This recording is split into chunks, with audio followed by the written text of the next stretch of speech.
মন আকাশের চতুর্দিক সেই রোমাঞ্চ ঘেরা সামিয়ানাতে ছায়া পড়ে কল্পনার মায়াজাল পরশ পাবার আকুতি জেগে ওঠে পরে পরে মরমী বাঁশির সুরে সুরে অকৃত্রিম একটি প্রেম ও প্রকৃতির মেলবন্ধনে কবির রচনায় একটি দূরকে কাছে পাবার সরল সহজ উপায় লিপিবদ্ধ হলো।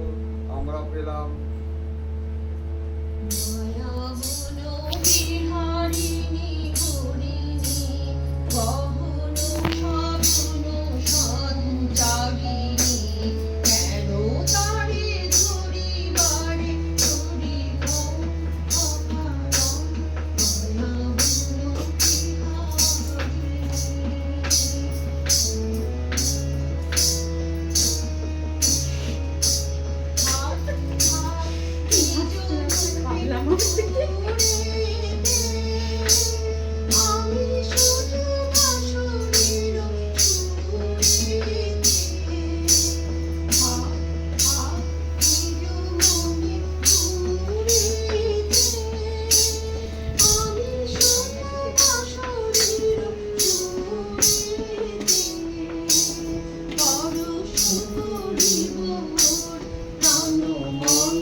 Oh.